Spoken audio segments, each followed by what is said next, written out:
as a Broncos fan, how does it feel to know that the only drafted QB that the Broncos have that has won a playoff game is Tim Tebow? Mike, we're not talking Champions League. No, Instead, we're talking about your Bo Nix hate. No, we're not. Why? Again? No. Mike, we're talking postseason breakdown of the Broncos. Your question is he the future or is he overrated? Well, Mike, to start this off, the only question I really have is, as a Broncos fan, how does it feel to know that the only drafted QB that the Broncos have that has won a playoff game is Tim Tebow? It feels like we're really good at taking the Colts' great quarterbacks and making them love Denver more than Indianapolis or Baltimore. So that's what it feels like, Dirk. Yeah, hey, Colts, draft another great quarterback, please. Would be great. Andrew Luck might still come out of retirement. You never know. Yeah, so Bo Nix did not end that, but in fairness, there are not very many rookie quarterbacks who win, playoff games in their first year. So it's not really the expectation there, Dirk. Yeah, so about the Broncos this year, it's an interesting thing. I mean, you see Nix and the stats look really good, and he had a lot of really impressive moments. To be honest, I think he exceeded my expectations. But at the same time, you have to be objective about looking at this offense, and it was very herky-jerky how they scored. They scored a lot of garbage time points, in my opinion. They had periods of games where they would go 2 or 3 quarters and they'd just go MIA. It happened both times against the Chargers, even against the Colts, Dirk. They probably should have lost the game to the Colts if Jonathan Taylor didn't just randomly decide to plop the ball down before going into the end zone. I mean, Deshaun Jackson. Yeah, I mean, it's just there were times in this season where the Broncos' offense was not as dynamic as its points per game seemed to indicate. They racked up a ton of points against NFC South teams, but you look at the end of the day, really 1-8 against teams with winning records. We're not going to count that last Chiefs game, or we can't count it. We'll go 2-8 because they almost scout team almost beat the Chiefs at Arrowhead. That was their best showing of the year by far. But the win they got over the Chiefs at home was not the Chiefs. Let's be honest. So it's a mixed bag, we'll say. Now, here are the things that are good, Dirk, because I know we're going to get ripped on by Broncos fans, and I'm going to point this out. Nix throwing it 67 yards through the air against Cincinnati. No one had any clue this guy had that kind of arm strength coming into the season. And a number of times you saw it on the strike against Buffalo, too. Throws a really good deep ball, has, really good mobility. There are some tools and some skills there that I think Denver has to be very happy with. At the same time, am I calling him a rookie phenom? Not exactly. Not yet. I mean, I think that, we have to see how teams adapt with some tape. Even with C.J. Stroud this year, second year was much more difficult in the regular season. Now, postseason, he looked pretty good. I think it's just Denver fans have got to be careful on, anointing Bo Nix as the greatest thing of all time because, you're setting your expectations high, and I know how people turn on quarterbacks in Denver, and I don't want to see it happen. That's why I'm not a Bo Nix hater necessarily. I just don't want to see everyone build him up and then turn on him if he doesn't live up to super high expectations. Yeah, I'll tell you right now, my take, and I'm taking an objective point of view because you know what? I like the Broncos, however, they're not my team. Now, I will say this is the best case scenario that could have happened this year with Bo Nix. Now, there could have been downside. We talked about the downside. The projection we had going into the season, at least I had, was that it was a 5-win type of season. Now, I don't think that's a wholly poor guess to make, taking the second Kansas City game and then the fact that you played the NFC South. Okay? But I will say that I think Bo Nix had a very good season. We have to give him credit for where the credit's due, but it reminds me of Baker Mayfield. I'm just going to say statistically, I think that's a pretty good comparison, and I also think it's a good comparison for Baker's first full season. Bo Nix is not your 21-year-old, C.J. Stroud. He is an older quarterback. You got to expect a little bit more out of this guy, so don't give him the same level of, bottom floor that you would give a normal like Sam Darnold coming out at 20 years old or anything like that. He should be more developed. Now, Right. you'll have less time to get to where the max potential is, and I think there might even be a shorter on-ramp. So I actually like Denver's future. I think they are now in competition with Kansas City in future years. And you also have to give him credit because it's not like he got a substantial amount of help from the run game.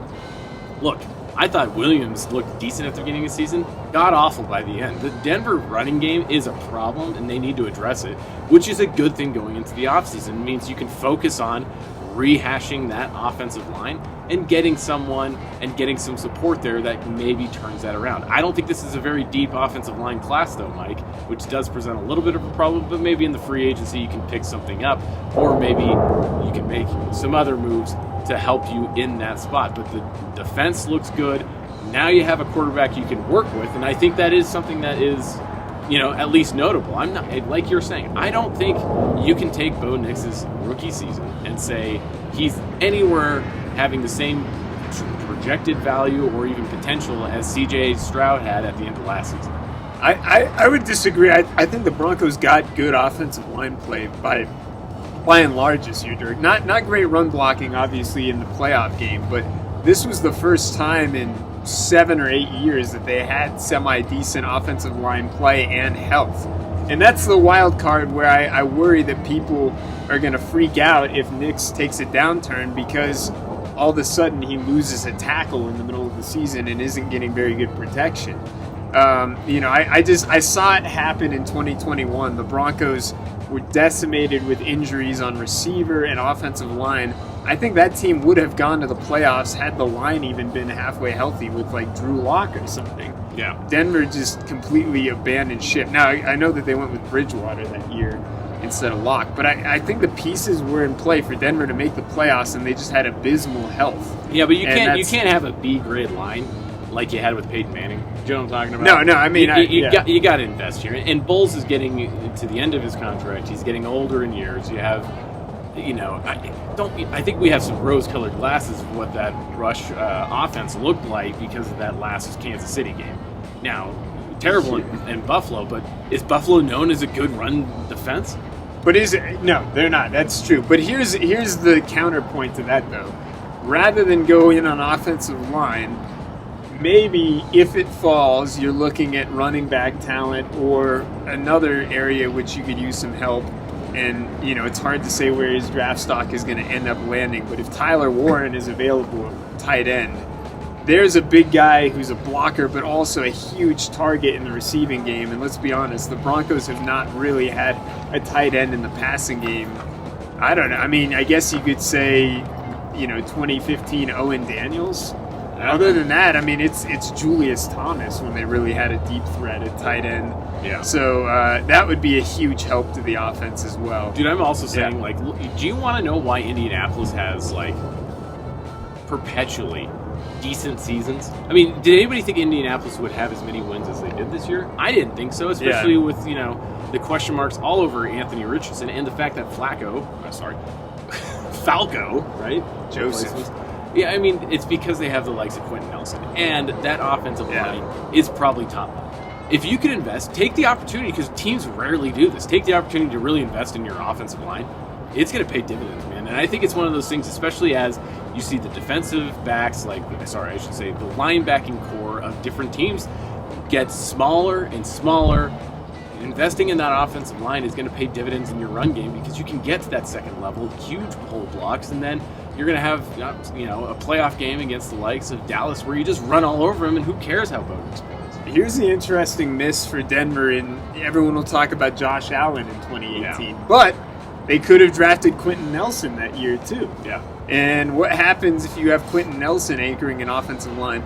Probably don't end up in the Super Bowl, but the Broncos also probably don't end up missing the playoffs as many years in a row. So that's an interesting take, Dirk, is that if you do have the opportunity to invest in offensive line and it's a really good, solid offensive lineman, not the sexy pick, but it's one that you build on for years and years. And if you already have a decent offensive line like Denver does, it could make a really good one. Okay, here's another comparison. Yeah. Now, not a good rookie comparison, but another rookie that went to the playoffs and everybody had high hopes for him. Do you remember Mark Sanchez? I do. He was behind people like Mangold, who just made him look very good. You can hide a lot behind a really good offensive line.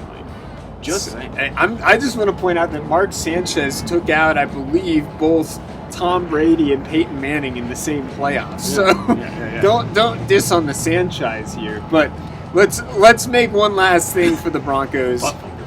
Yes, the butt fumble. One more thing for the Broncos. I think it has to be said. Yeah, you can look at this numerous different ways. Some people have sky-high optimism. Some people have more settled expectations on it. But it's a very good sign when your team is in the kind of cap hell that they were in and you still make the playoffs. It may have been on the schedule. Yes, it may have been that they made the playoffs because they played the NFC South instead of another division this year. Yeah. But they still got there in a terrible salary cap situation. You have to feel good about that for the future.